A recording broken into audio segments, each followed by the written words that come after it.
So I'll talk a little bit while Ray's working on that microphone. If you want to work on getting that, I can work on this bird for you, Ray. Welcome to Feathered Friends of Flag, where something new always happens. We'd like to welcome you to the show. That's Ray. I'm Scott.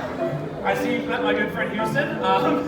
Birds, they fly around here a lot, and they've been the story in this theater ever since the park's been open. That dates all the way back to 1998. All right, so ground hornbills, really cool birds, right? They get their name because they spend a lot of time on the ground, but they also have a lot of other really cool adaptations, right? So let's take this bird, for instance. They eat all types of things out there in the wild. It's going to be things including venomous snakes. So they'll grab one, shake it around, and slurp it back like spaghetti. It's horrifyingly disgusting. But it's very important to have birds like these around to help take care of all those populations. Thank you so much for all you do. We'll see you later. Houston, the ground hornbill. All right, so I was also thinking, there's a lot of different types of hornbills out there in the world, so why not show you more, right? So that was one of the largest species. However, Daisy here is one of these smaller species, more agile though. We're gonna help her to weave in and around the trees in the forest where she's found. Now the fun part is, we found a way to show off exactly what that looks like, but I do need your help. So if I can look for 2 people from the same party that want to help eat trees for us today. Okay, 2 people. I see somebody being volunteered. How about right here in the black? I'm celebrating happily ever after. Yeah, perfect. You stand up. You guys are going to do a hoop towards each other. Make a big hoop in the middle of you. There we go. Perfect. So we have all of you folks out here. You're going to need trees in the forest. We have 2 taller trees amongst the forest. We're going to see what happens when Daisy here spots those 2 taller trees, okay? All right, she's zoning in. And look at that! Woo! Have a round of applause for our volunteers. You guys did great. Thank you. Can you hear me?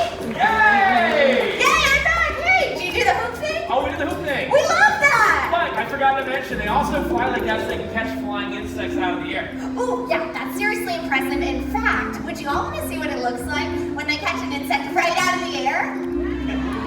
We don't have flying insects. Well, no, they would fly out of our pockets. It'd be weird. But I do have something that'll work just as well. I got this. Who knows what it is? Shout it out. Stomp rocket! Yeah, you got it. But I lost all the rockets that came with it, so I was thinking, let's just put a grape in here and see what happens, right? Cool. Okay, I need 1 volunteer rocketeer that can help me out. How about you with the blue baseball cap on? Yeah, come on down. Let's give a round of applause for our rocketeer. Hi there. What's your name? Luke. Nice to meet you, Luke. You can stand on this side and face our audience. And then we're going to count you down from 3. When we get to 1, all you can do is stomp as hard as you can on that launch pad. Cool. Sounds great. Scott, are you ready? Oh, yeah. Okay, let's count down from 3, everyone. 3, 2, 1. Whoa! He got it! That was awesome! Can I have a high five? You crushed it. You can join your family now. That actually works. Okay, I am so impressed. I only thought there was a 50% chance it would work. It was only $3. Well, that was a great idea. Daisy, that was some phenomenal flying. And I tell you what, we have a couple trees for the road. We'll have a couple more ways for you right through that doorway. Daisy is the trumpeter hornbill. We should also point out, not all birds rely on physical adaptation. Some might use things like their intelligence, right? And there's different levels of intelligence in the bird world, but the smartest birds are the corvid family, which includes crows like this one. Yeah, his name is Texas. He's an African pie crow, and we've got a really awesome way to show off just how smart this bird is. I'm gonna need another volunteer though. This time, it has to be an adult. That adult has to have a $1 bill. Who's got money left, right? It's too early in the day to be out of money, everyone. Ma'am, in the orange shirt, yeah, you've got money left. I see that. We love it. Stay right where you are. It's cooler if you stay. You are going to stand up, though, and hold that to your side like a nice, strong perch. So go ahead and stand up. Put it out to your side. Little lower. Awesome. Okay, we have taught our friend Texas to identify our friends by if they have the prop you're holding, the money. So he's going to fly out. He lands. He takes it. Where's it go, buddy? Where's it go? In the pocket. Oh, yeah. That was awesome. Ma'am, thank you so much. Have a magical day.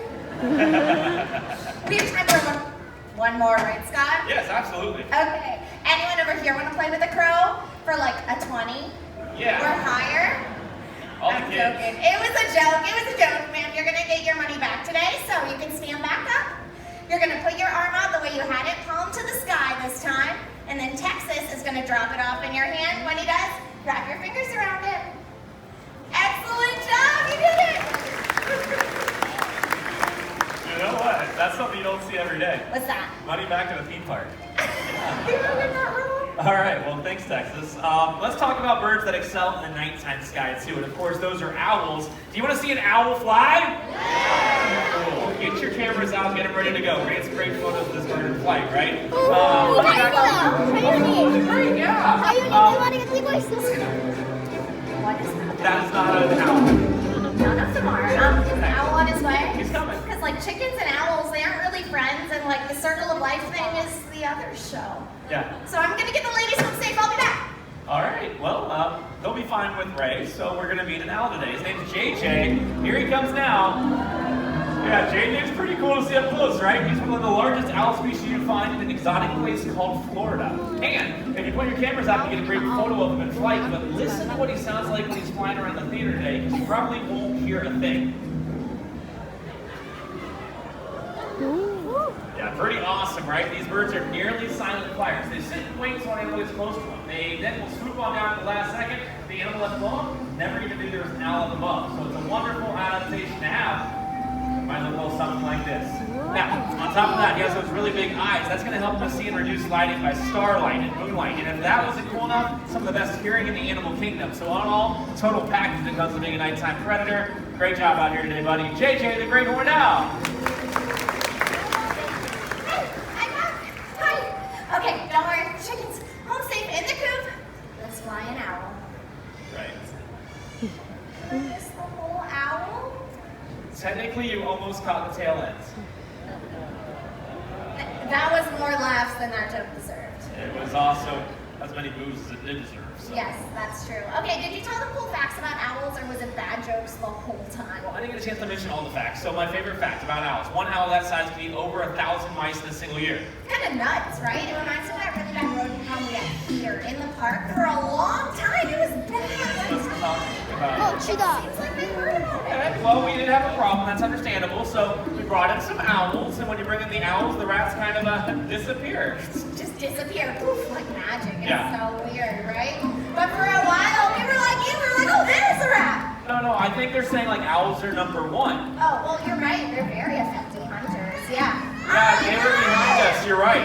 Yeah, and for a while, Scott would scream like this. Or even higher like this. Yeah, it was bad. It was crazy. But, yeah, don't worry, everyone, because now the rat problem is behind us. Take that, Jungle Cruise. Okay, well, I was backstage rounding up the chickens while I guess you were doing the owl routine without me. Sorry. It's okay. I got talking to TJ and we came up with a fun idea. Okay. So I'd say the most common question we get here is, how do you train these birds anyway, right? What keeps them from just flying off forever? It's all because of the training that we do. So let's show them like a behind the scenes training session. Okay. I've been working with Kendi, one of our ravens, on something brand new. So I'll train, you'll talk about it, and they'll get to see what we do every day. Yeah, I'm down for that. Okay, so here's Kendi now, and we'll start right there. See how Ray gave Kendi a treat, right? Now let's Kendi know whatever she did right before she got that treat. If she does it again, she'll get another treat, and hopefully that behavior starts to repeat. You'll get a pattern of that, right? And you just gave her a treat for untying my shoe. Well, if you were paying attention, you'd see I clearly gave her 2. Well, okay, but the thing is, you heard me tell these folks, like, if you give them treats, they start repeating those behaviors, so you have to be careful and selective about what you're giving. Hey! Kendi, no. Why are you giving this for treats for the shoes? Because it's funny. Well, Look, yeah, she's gonna do it again. Well, no, we're not going to keep doing it. Kendi, yeah, that's right, Oh, see? wait, no. Now she's going for their shoes, right? Not their See, shoes. yeah. All these dots. All these dots. This is bad. This is how we can kind of escalate out of control, as you can see. So she's like, oh, look at all these shoelaces that are around here. I'm going to take that shoelace. I'm going to take that shoelace. I'm going to take that shoelace. See? This goes out of control. So, no. Yeah, that's what I thought. So you need to be over there. We're not doing the shoelace thing. Stop it. No, we're back on track. We're back on track. No, Scott. Hello? Scott. Hello? How's my microphone cord? You just like took it. Well, ta-da!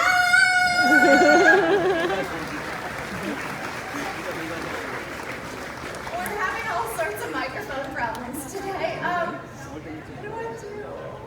Joe's our sound tech. Hey, buddy. What do I do? A backup. Oh, yeah, there's a second backup because I'm playing the first one. Someone bring the backup to stage left for Scott. Scott, I need you out here. Are you kidding? Okay, bye. Hey, everybody. Was the shoe thing at least kind of funny? Yeah, okay, thank you. Oh, you're too sweet. Thank you. Okay, I'm hoping that Scott also found it funny because that guy's my boss. Oh well, I really did need him for that next bird, so we're gonna have to switch things up a little bit. Do you all want to meet a really cute talking parrot? Yeah! Okay, sounds like a yes. Bear with me for one moment. Hey friends! Hey Lucy! Can you help me? Could you see if Groucho wants to come out here, please? That would be awesome. Thank you. Okay, so that was Lucy, one of my coworkers backstage, and she is going to see if Groucho wants to come out here, who is a super adorable and talented little Amazon parrot. Something Groucho is really good at is mimicry. Has anyone ever heard of that before? Okay, I heard some yeses, but I also heard some no's. So if you haven't, it's the ability some animals have to copy sounds from the world around them. So this type of parrot, they would be found in Central and South America. Hey, Luce. They would copy sounds from the world around them. But this buddy grew up in a home with people, so he learned to copy a lot of human sounds. Lucy, thank you so much. You're a lifesaver. Wow. Okay. So everyone, this is Groucho. Yeah, and when he's done with that tasty snack, he's going to give you a nice big greeting and say, hello. Oop, we still got food in our mouth. I'm sorry. You want to say hello? Hello. Cute, right? Okay, and if you like that, you're just going to love Groucho. He is so talented. He knows something that takes mimicry to a whole new level. What do you think, buddy? Let's show off. Ooh, that was a good start. What do you think? Let's go!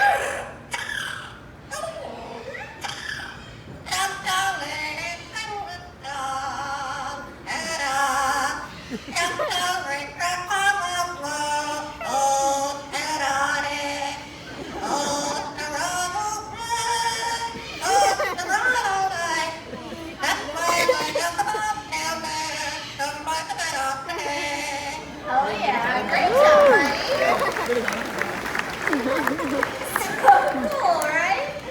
Ooh, while we're out here waiting for Scott, do you want to hear some behaviors that he doesn't normally say on stage, that he usually saves backstage? Yeah? Okay, buddy, what do you think? Straight line. Look, Mom. Look, Mom. What up? That was what a silly goose you are. He's so funny. Okay, well, you heard Canton Races, and you heard the first two words of How Much Is That Doggy in the Window? But that's just two of the songs that Groucho knows. He knows 7 different songs from start to finish. One of the smartest birds I've ever met. So, what do you think? Do you want to hear another song? Okay, well, it's up to Groucho. What do you think, buddy? Let's sing.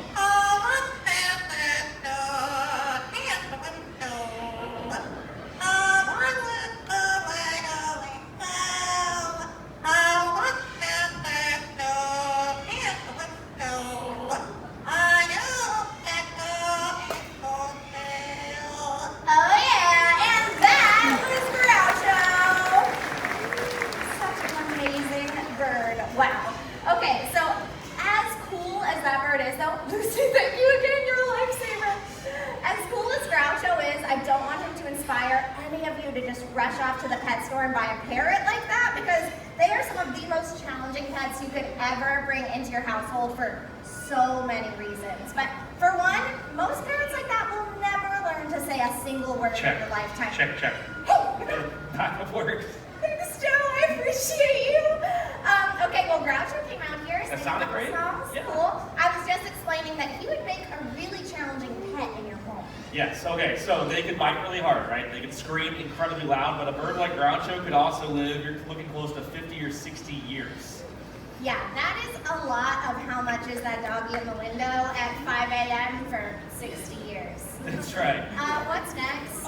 we have a totally new plan because Okay. Groucho's kind of small, right? A little guy. I figured maybe show him a big bird like this. The biggest bird. Yeah. Everyone, we'd like you to meet Boris. He's a pterodactyl.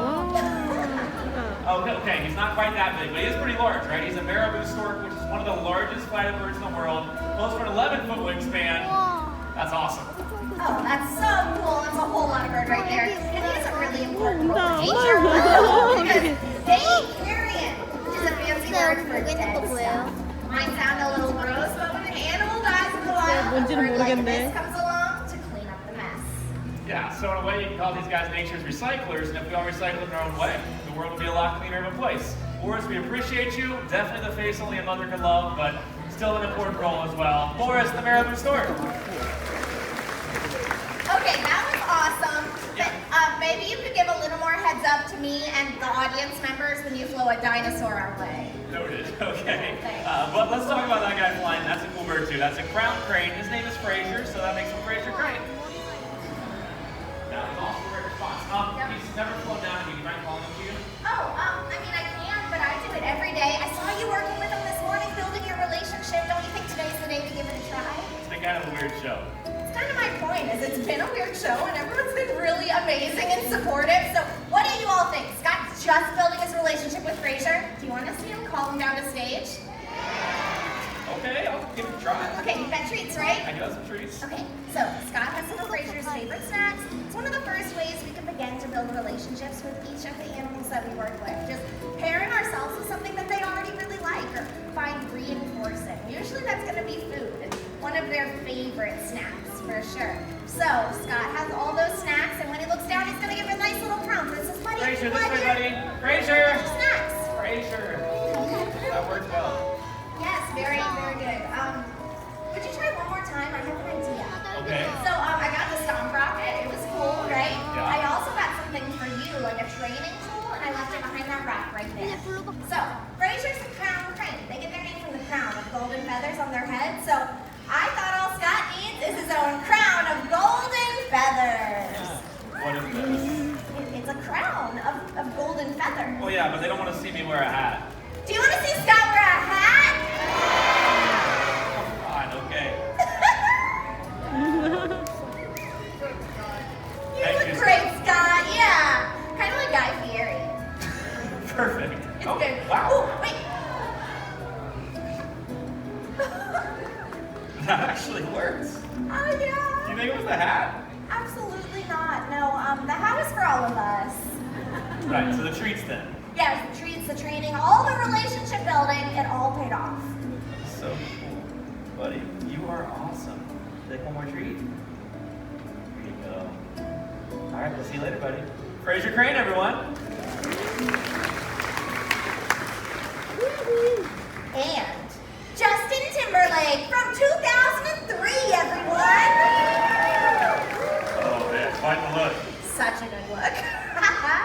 Okay, I know that was silly, right? But it does just go to show how far we'll go to build the relationships we have with all of the birds that we work with. And I think each and every one of us here today can take a closer look at the relationship that all of us share with the world around us. Yeah, we can do a lot of things to help out animals. My favorite example is the story of the national bird of the United States of America, the bald eagle. Everyone, this is Hope. And Hope here had a wing injury when she was younger, and because of that, she wouldn't be able to survive on her own in the wild, so she lives here with us. And she acts as an ambassador for her species to share a very important message.